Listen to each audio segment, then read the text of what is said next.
a little bit more sound because I am, but I can hear you. I can hear you fine. And Okay, you can then hear we'll me we'll fine, just so we're good. we'll just run with it and see how it goes. Okay, Okay. I'm gonna go ahead. I'm gonna get some startup music going, and then I'll introduce the program. Okay. All right, here we go.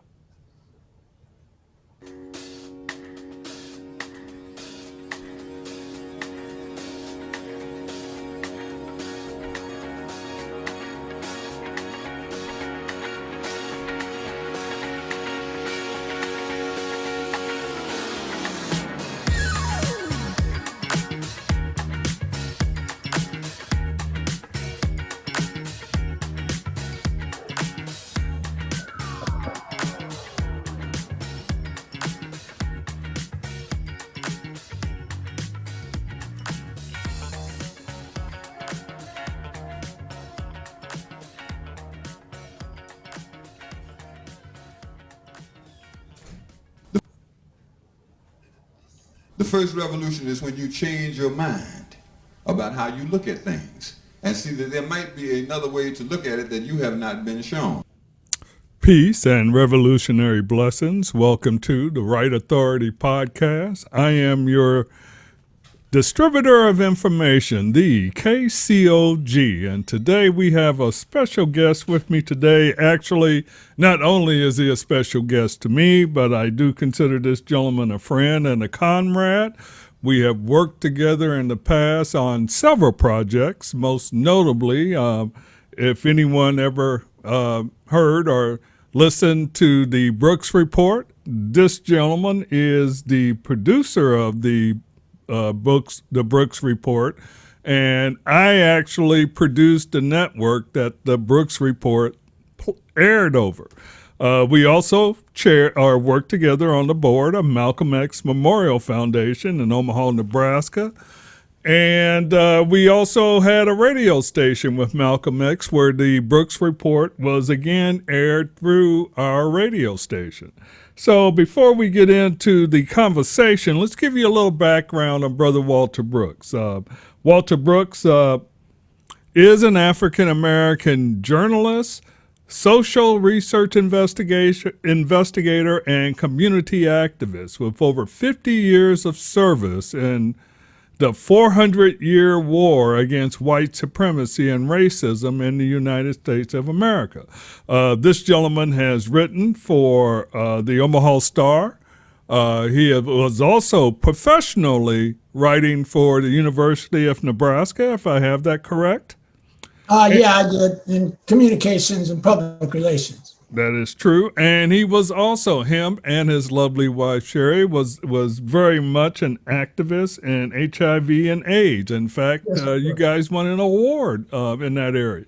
Yeah, we did. We received a reward from the Nebraska AIDS Project, which is Nebraska's #1 social support agency for people living with HIV and AIDS. So, as you can see, this brother is very well accomplished. And what we're going to do today is take a look at his book, Trust No Shadows After Dark, African American Genocide in the United States. Thank you. I was getting ready to raise that up. And we're going to go ahead and just jump in the conversation. A lot of the conversation is going to come directly out of the book itself. And Walter, the first thing we're going to do is we're going to talk about the significance of that picture that you have on the front of the book, because that is the Warren Commission as they are finishing up their work on the, what was it, March of 1968, I believe. Yeah, and in fact, technically, it's February 28th, 1968, which was a leap year. I put March 1968, which if it wasn't a leap year, I would have been correct. I actually have one of 4 errors, including that one, that I will have changed before I produce more books. Before I run another set of books, I'll make that change. It's February 28th. Okay. But I wrote March 1968, and It's good, but it isn't specifically accurate.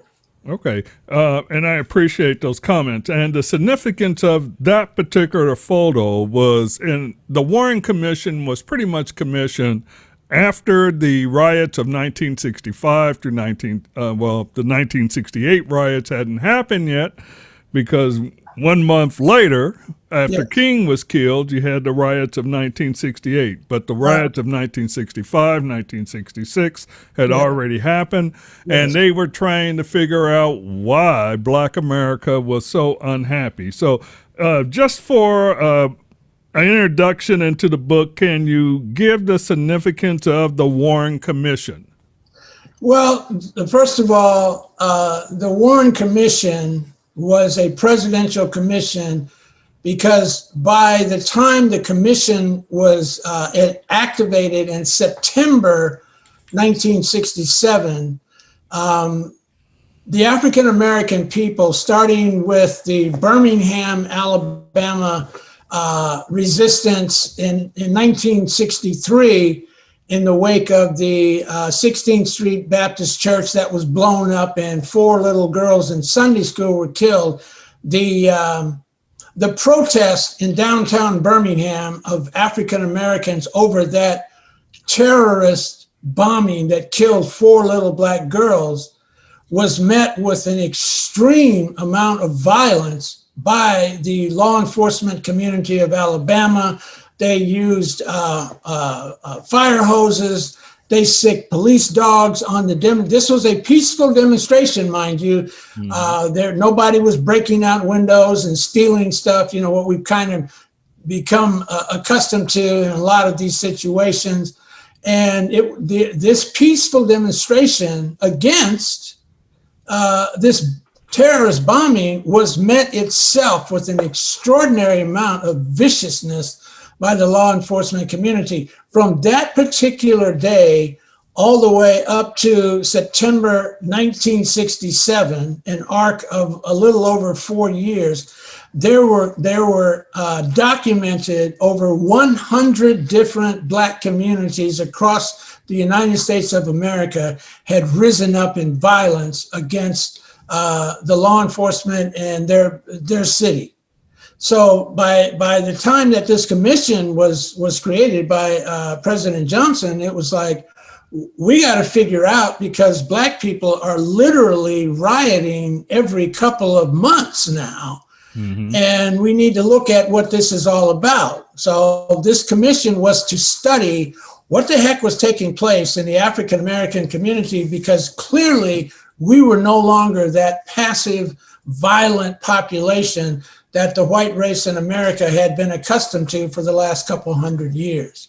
And the commission's results came out at the end of February, basically saying for the first time the federal government itself was admitting there is an extreme problem with racism and white supremacy in the United States, that the African American community as a whole had been subjected to long centuries of injustices. So the presumption out of that commission was they're waking up to the fact that, one, we're not willing to just take this social system forever and take the abuses that we're taking. And number two, there was an extreme need for some kind of alteration of the trajectory of America. Now, the point is, within the week after this report was released, Dr. Martin Luther King gets assassinated.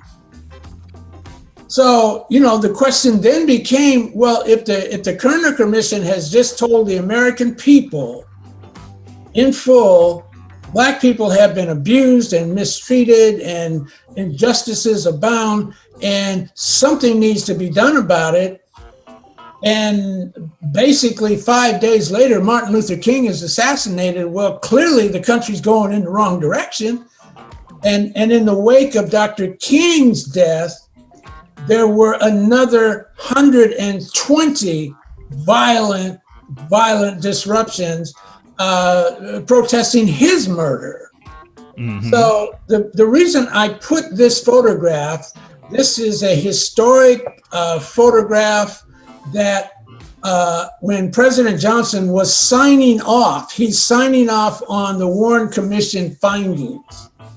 And I put it on the cover of my book because whereas I am taking an overview of the African American people from slavery all the way up to today.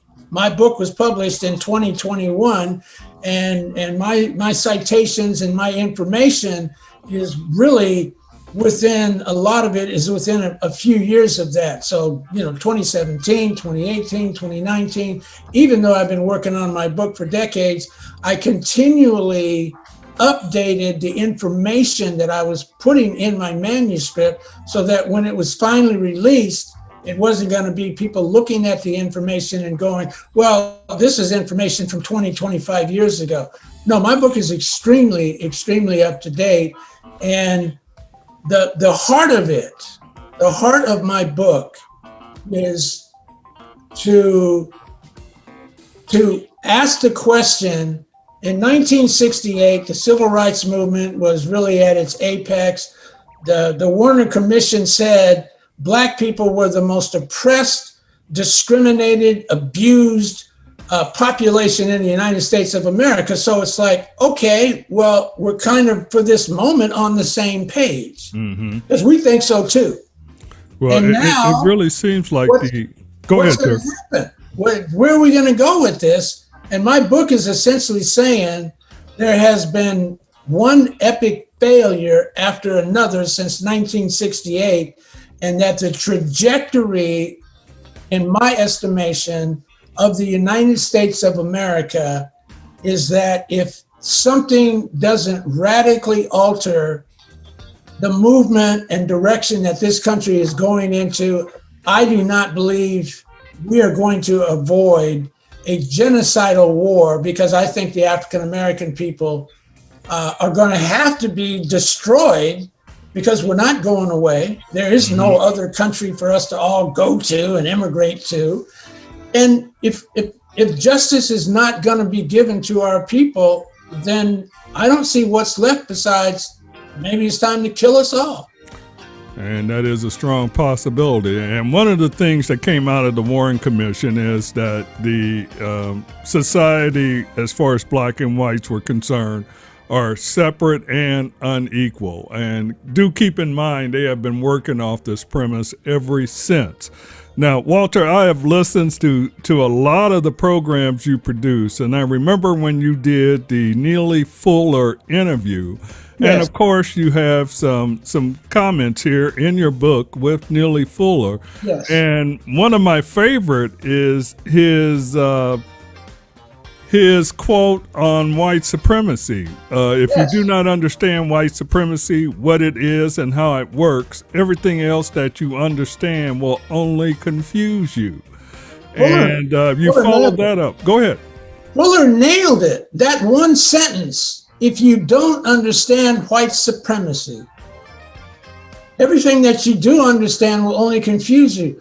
Because Fuller, and then right after that quote in my book, I quote Dr. Francis Cress Welsing, who is the keeper of the flame for the research and the perspective that Neely Fuller introduced. Neely Fuller was the mentor, the primary mentor for the development of Dr. Francis Cress Welsing's brilliant analysis of what white supremacy is. And in my book, I follow Neely's comment with her assessment that white supremacy is a global, and I can't stress this enough, it is a global perspective of the white race. It's not just white people in America, it's white people in Australia, it's all the white people in Europe. She defined it as a white racial perspective that calls for white people to be completely and totally dominant in every social society where they exist, unless that country is 100% white. And there is no country anymore, basically, on the face of the earth that is 100% white. Anywhere, anytime members of the white race engage people who are not white, white people are going to be, their ethos, their ethic of existence is, we will dominate physically in terms of military and law enforcement. We will dominate economically. We will dominate educationally. We will dominate in terms of the creative arts.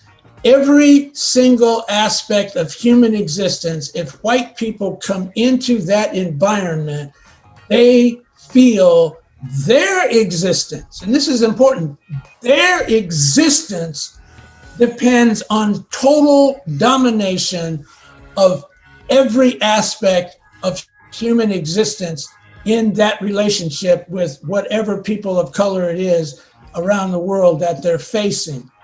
This is a powerful, powerful new perspective.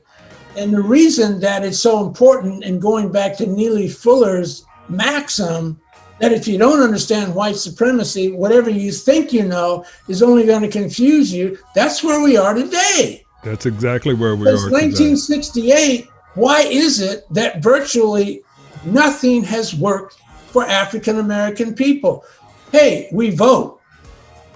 It don't work. We're still trying to get traction. I was talking to somebody today about this situation, and I said, if you look at Greenwood in Tulsa, Oklahoma in 1921, the Black Wall Street, that's what it was called. I said, the African American people, we are 100 years down the road from that Black community of 12,000 people who became the most famous Black community in America and probably around the world for those that would have even known about it in 1921, because they were completely in control of their own economic community. True. Totally. 99% of all the money, everybody Black in Greenwood / Tulsa, Greenwood was the Black community of Tulsa. 99% of everybody there that made any money, they did not have to go to anybody white, Chinese, Jewish, anybody else to get what they need. The grocery stores were Black owned, the movie theaters were Black owned, the hotels, you name it, it was all Black owned, and it was growing by leaps and bounds, because that's what happens when all of our money is recycled back into our community. It's 2022. We're still trying to get that back. We are still trying to get today where we were 100 years ago. And my book is basically trying to explain, how is it possible that 100 years later, we generate $1.5 trillion annually. That's how much money comes into the Black community's hands. Mm-hmm. And we don't keep 5% of it. And then we're walking around, well, how come we're so broke? How come our communities are so busted and broke down? Well, I'd like to think that my book is explaining in detail.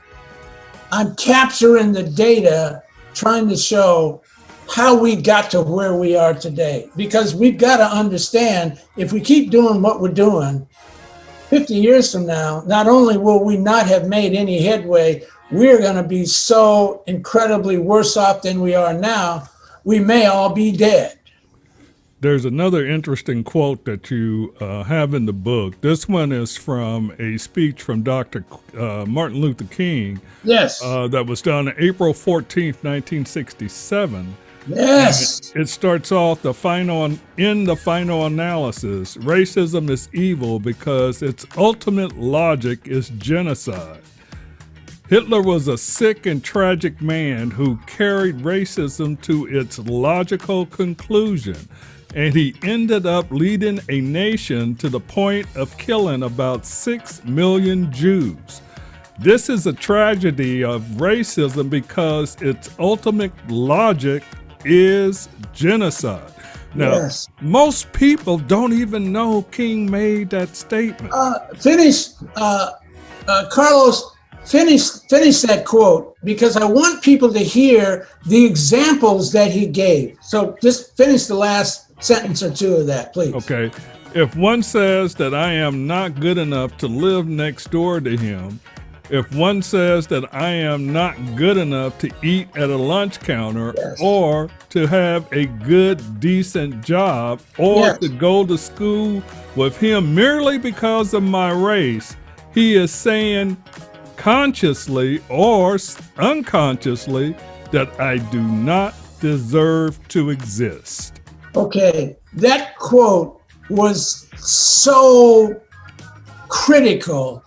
If I had to pick a single quote out of my 300-page book that pretty much says it all, that's it.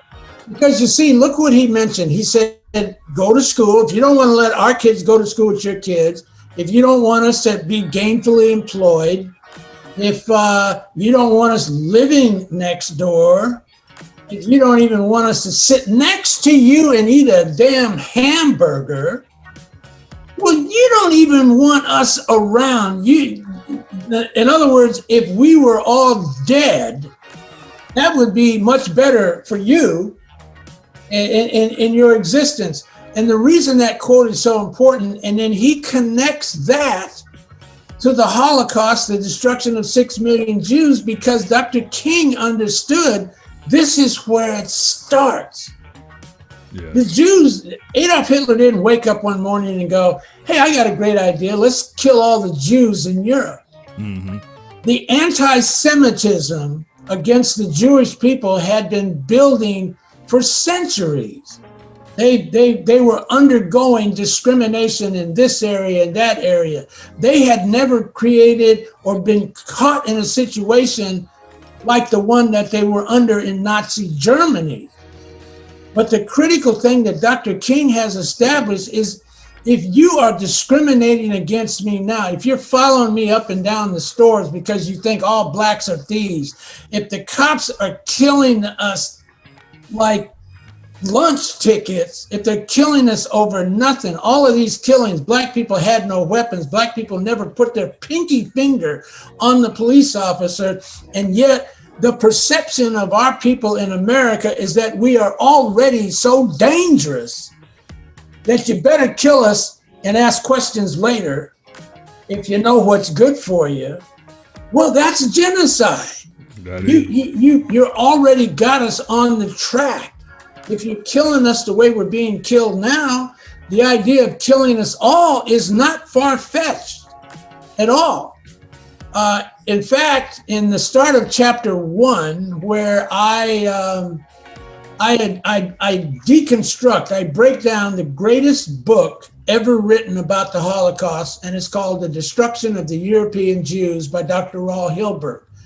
I break his book down in terms of the takeaways from his research that he himself indicated at the end of that monumental book could come into play in America in terms of the African American people and the American government and the white race in America deciding it's time to kill all of us, like the Nazis and the Germans and the Europeans decided, hey, let's kill all these Jews now and get this over with.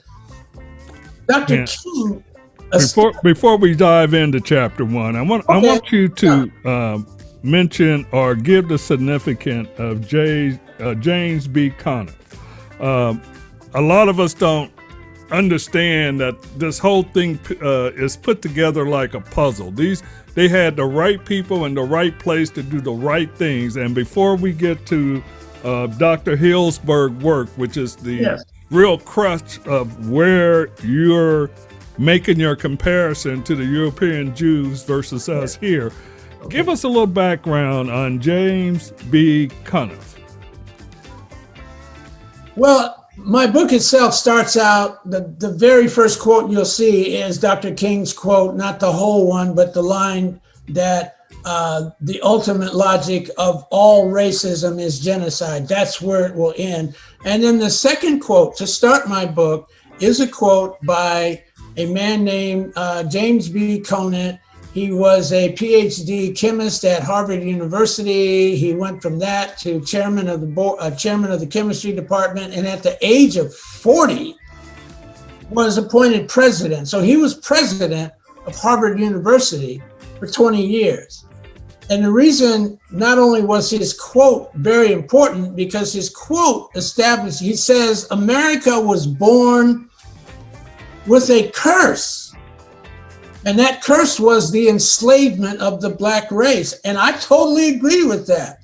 America cursed itself. Now, and then he goes on to explain that because we have not been able to overcome the innate racism within this social system, he is the one who projected that ultimately, if we don't fix this, we're eventually going to come down to a war between the races, and it won't end until either white people are wiped out or Black people are wiped out.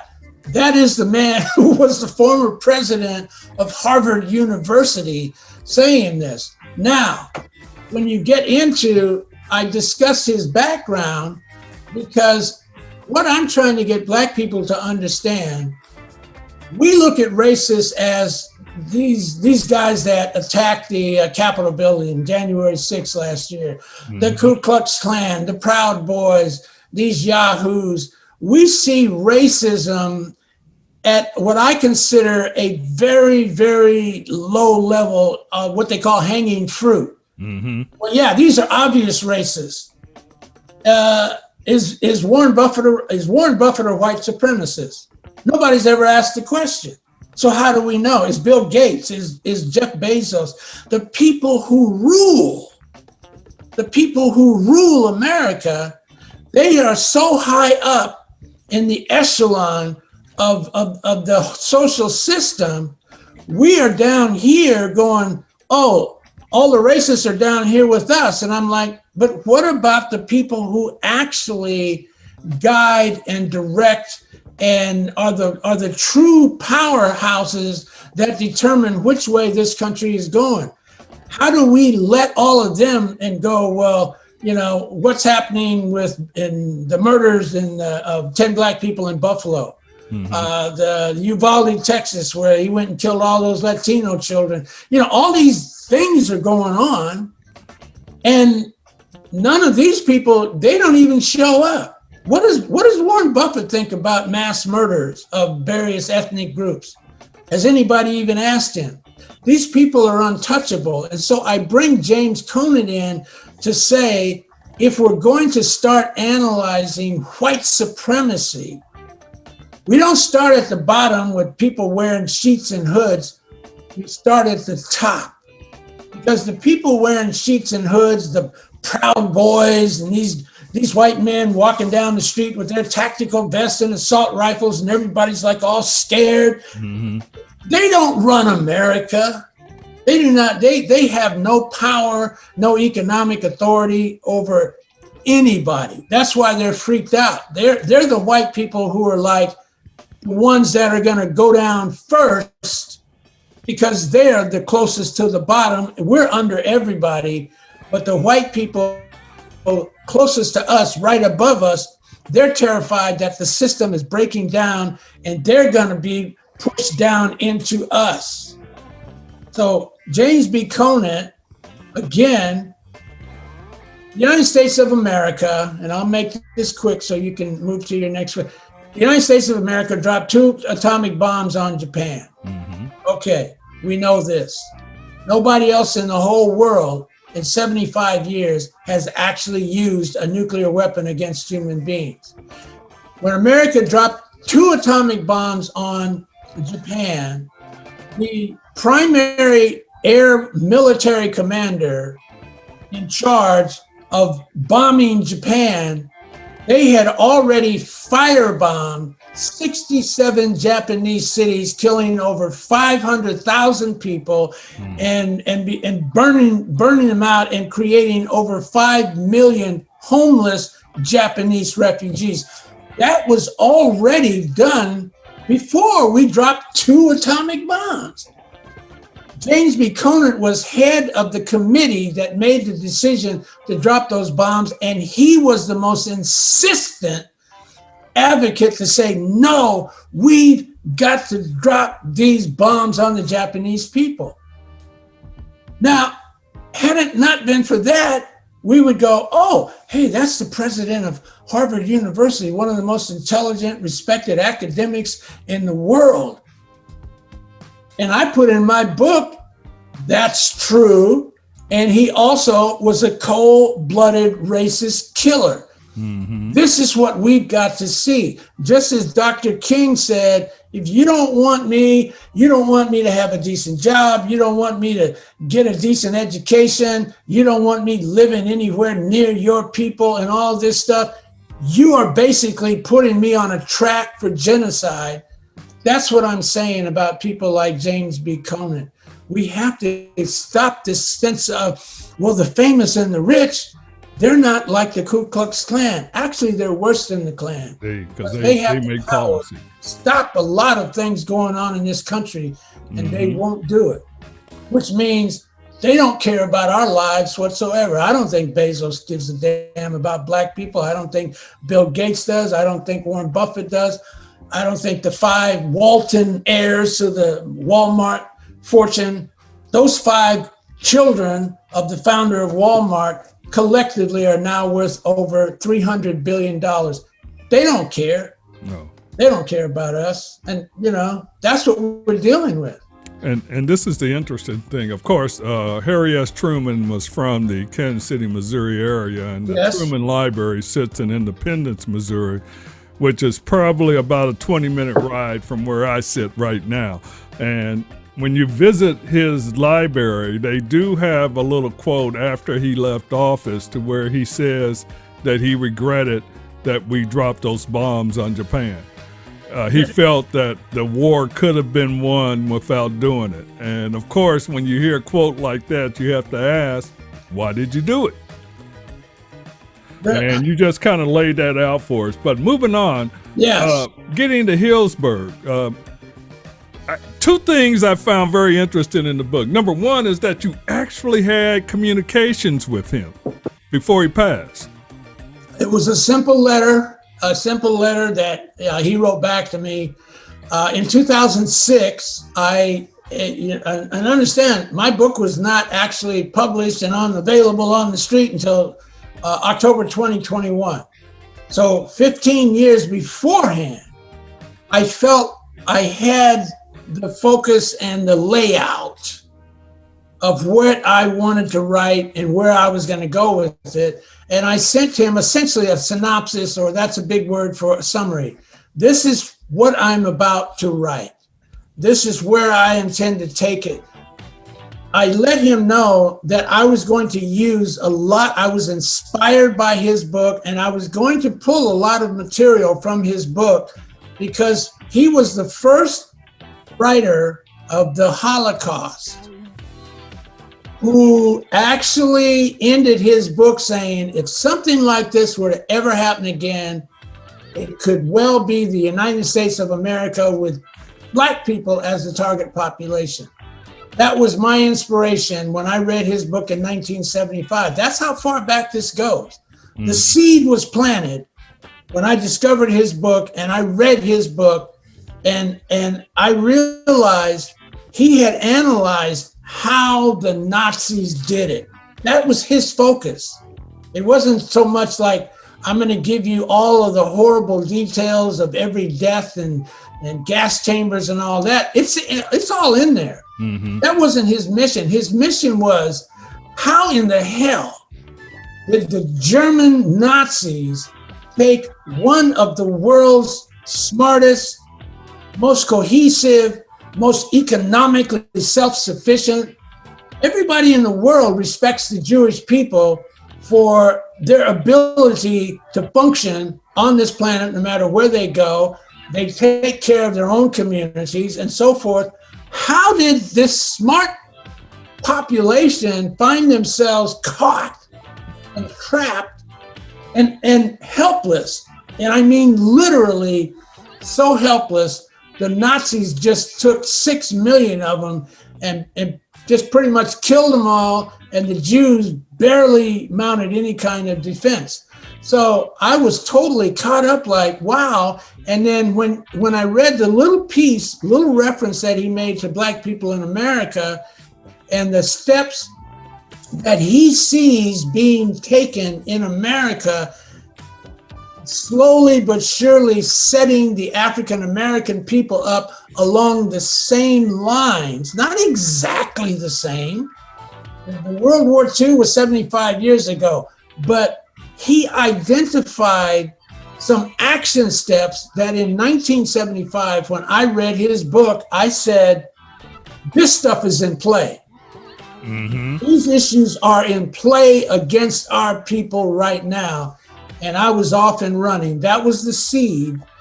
And it took so long because all of the components of Black existence, our housing, the educational system, the criminal justice system, the violence, the way that we are just slaughtering ourselves. Black people are just killing ourselves.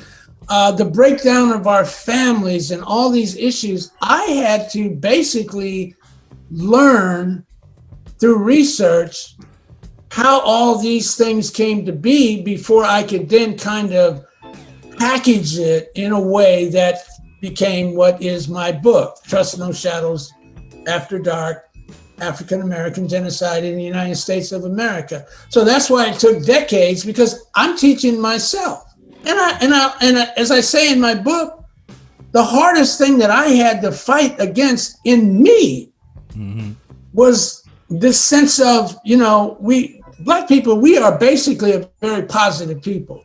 Right. We've had to be. We came here as slaves. It's like we got nowhere to go but up. And of course, I'm talking about modern times when people are saying, well, look, we got a Black president now. We got this, we got that. We're not being hung from trees anymore and blah, blah, blah, and all that. And yet here I'm coming with this message that's saying, yeah, all that's true, but it's not working. It's not working. And a lot of the things that we thought were Jubilee days, we thought the integration of public schools. All right, we're rolling now. They're going to integrate us, and Black kids and white kids are going to go to school together, and we're going to get rid of all this racist mess, and we're going to move forward. When I got into the history of what happened to Black people before, in terms of segregated education, and after the integration of public schools in 1954, it's heartbreaking. It is heartbreaking. It's man. heartbreaking. To tell you the truth, we were better off segregated. Yes, we were. And, most people look at you, well, that's not, how could that be? How could segregation have ever been better for us? Well, that's the point. We've been educated to believe that the changes in these little action steps, oh, we can vote now. Oh, we can go to school with white kids. Oh, there's no more white only, Black only. We can go to any store we want. We can go to any movie we want. We can ride up and down the highways. We're free. No, we're not. It was a smoke screen. We're not even close to being free. Nope, it was freedom all that smoke we screen. have, first of all, was all given to us. And I'm 75 years old now. And I know that when somebody gives you something that was rightfully yours by birth as a human being, they're not giving you anything. They're playing you. They're like, okay, if we give them this little bit, they'll go away for another 30 years, and that's basically what we've done. When I talk with people, and I did a 90-minute Zoom book meet last week, one of the people that asked me a question, she says, Walter, I read your book, and so what does progress look like to you? And I told her, I says, we see progress as what we don't have to be subjected to, hanging from trees, whippings. So we are taught, hey, come on, black people, what are you so upset about? Look how far you've come. Look how far America has come. America hasn't come far. I'll quote Malcolm X and then kick it back to Carlos. Yes, sir. Malcolm X said, if you stick a knife in my back, 9 inches, you put a 9-inch blade to the handle in my back, and then you come along a few years later, a generation later or whatever, and pull the knife out 3 inches. Malcolm X said, you haven't done nothing for me. I still have 6 inches of knife in my back. You haven't done a damn thing for me until the knife is completely removed. I have been surgically repaired. And most importantly, I have been compensated for my wound and the loss of my life's opportunities that I could not access because you stuck a knife 9 inches in my back. And Malcolm didn't say it. I'm saying that 9-inch blade was 250 years of chattel slavery. That is our introduction to America. And until that has been made right and made whole, this country isn't doing anything for us. In fact, it looks like now, the little bit that we've gotten, all of the efforts from whether it's the 75 million people who voted for Donald Trump, the Republicans, everybody's like, blacks have too much. They talk about our people when you hear the word welfare, what people do you think of first? You think of black people. Right. Yet we've known numerically for 50 years, there are more white people on welfare than black. But nobody thinks of white people on welfare when they hear the word. They think black people getting money for nothing. You know, and we're still dealing with all of this stuff. Right. So it's in the system. It's built in. I don't care how nice you are. That's how true. progressive you are. I could go on for an hour right now about all the famous black people who thought that because they were famous and they had done this and they were highly educated and all that, they were free and they were safe. And guess what? They weren't. When the time came, they went down. They were given. They took them all down. First available opportunity, there was no mercy shown. That's true.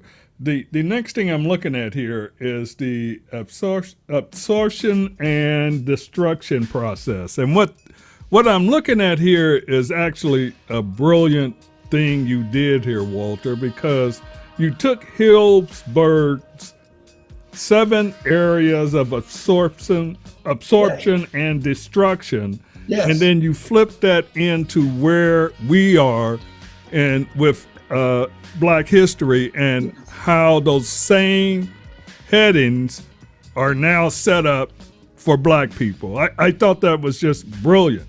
And the other brilliant thing about what you have done with the book, you have taken each one of these things and broken them down in later chapters to get a full breakdown on an understanding of how these things came into play. I had to. And in Hilberg's book, as I said before, I listed his action steps that the Nazis took to destroy 6 million Jews. I said each of his action steps, some of those steps filled entire chapters. So in his book, the action steps that he kind of prophesied in 1961 when he published his book, those action steps, he didn't attempt, and I think rightly so, he didn't attempt to explain how they would play out. That's where I come in. I needed him to kind of just give me the roadmap, and then I'm filling in the blanks, so to speak.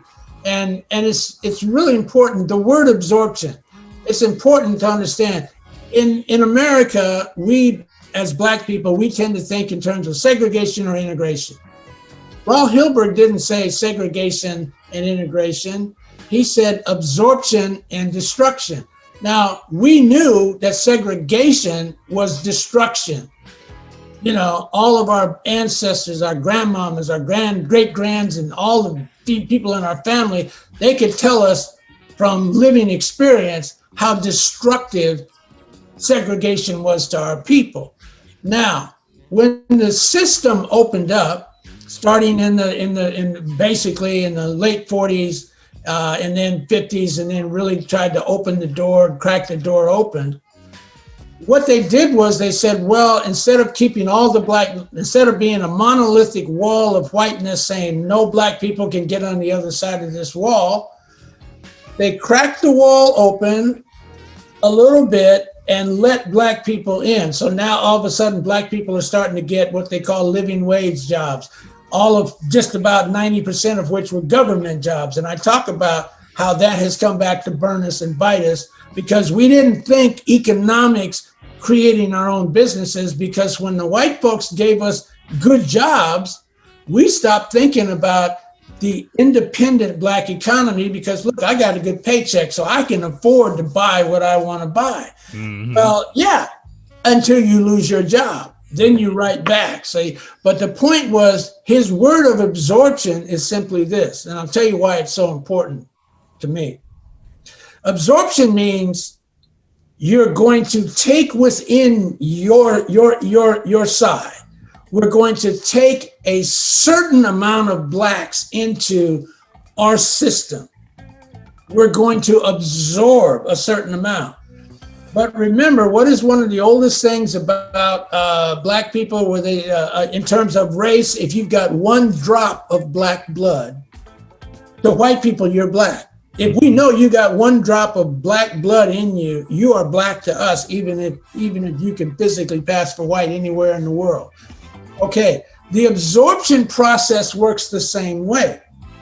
So they'll let us in, but look what we're still struggling with. How come there's no black CEOs of Fortune 500 companies? We get Obama in 2008. After 250 years, we finally get a black president. And, and the results of his presidential 8 years is up for debate. And I'll just leave it at that. It's up for debate. And then not only that, but those who got in, I put in over almost 23 years in corporate America at 3 of the largest companies in the United States. It's a war zone for black people in corporate America. So even when we get through the door, as all of these humongous testimonies are of black people in politics and entertainment industry, everybody's got the same story. You can get in, but you only get so far, which means the white race can only absorb so much blackness, and then it kind of just congeals and seals everything else out. Now, here's the thing. One of the great national security advisors, and he was back in the 70s, his name was Zbigniew Brzezinski. He's a big time, a national security advisor is like what Susan Rice was to President Obama. Right. The president's right-hand person to discuss, world events and what do you think I ought to do about this country or that country, this issue. Zbigniew Brzezinski was asked one of the most amazing questions, and he gave the most amazing answer. The question was, what do you think, Mr. Brzezinski, is America's single greatest strength? What do you think is the single greatest strength of the United States of America? Now, I want you and anybody listening to this to take a couple of seconds and think, what would you say to that? Some people may say our military, some people may say our economy, our economic strength, and so forth. Brzezinski said, America's single greatest strength is its power of absorption. Now, remember Dr. Hilberg talking about absorption and destruction. America, no other white country in the world has been able to allow black people in their country to get as far as blacks have gotten in America. Australia, England, name one. They're nowhere. This is the only white country that had the ability to absorb Black people and let us actually rise, to the heights that many of us had. I mean, General Colin Powell, Chairman of the Joint Chief of Staff, Secretary of State, Condoleezza Rice, Secretary of State, third in line. Secretary of State is fourth in line for the presidency. You look at these things and you ask the question, why was America able to do that? Because America is a very strategic country, and it realized it got to a point by the 50s and certainly in the 60s when it looked like we was ready to burn everything up. We got to let some of them in. We've got to vent like that, like your mama's old pressure cooker. We got to loosen that lid and let some of that steam out before the whole pot blows up. And that's what absorption is. So when he said that, I was like, or when I read that he had said that, I was like, yes. So what we're looking at today is the white race, basically at least 75 million Trump followers are saying we can't absorb anymore. Black people have gotten too far into our social system and we don't feel safe anymore. And it's got to roll back. Now, do they want us to go back to slavery or whatever? Well, what we know is they're saying enough. It's enough. With the blacks, enough. We've done enough for them. If this is not enough for them, the enough that we've allowed them had better be enough, because if this ain't enough, well then let's just have at it. Let's have at it. And where we are right now, we're just barely getting through the first chapter of the book. Okay. And I'll cut my and I knew this was going to take some time because I really wanted to spend the time with breaking down your theory and talking about what's actually in print, what you actually put in the book, so that people start to develop the pattern in their head. I think we've given enough conversation, and it's something that I have to govern myself on too, because so that people start to develop the pattern in their head. I think we've given enough conversation, and it's something that I have to govern myself on too, because I did write the book, and what I put in the book, there may be a mountain of information go behind that one little paragraph that I wrote. And when I'm talking publicly, I have to remember that I want people like yourself to move forward. So I'll just kind of try to cut my answers down and shorten them. No, I think this is great stuff, Walter, because like I said, I knew one interview was not going to get all of this book into play. I knew that.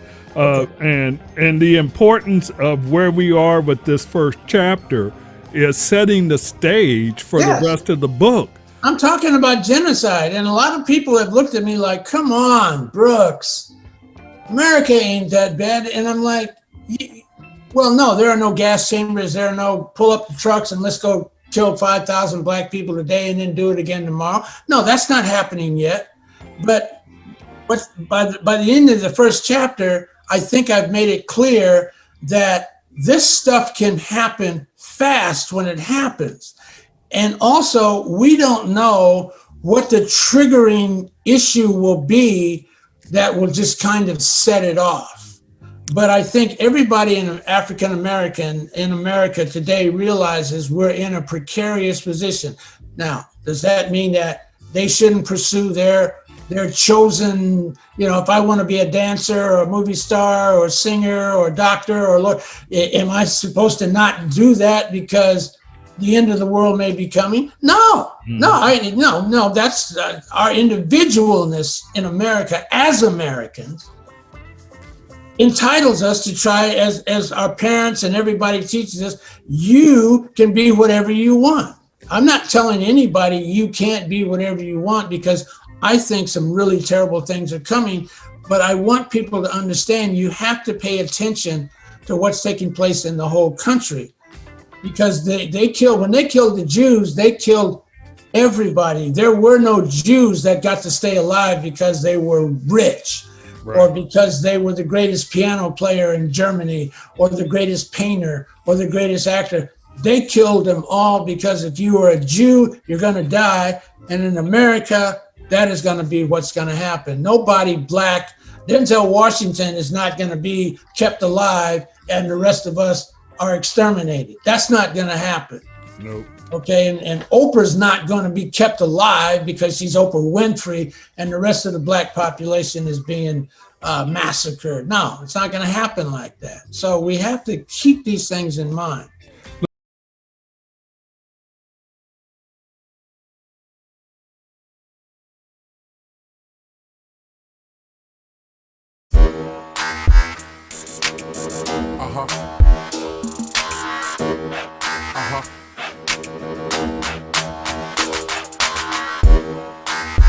All my stress.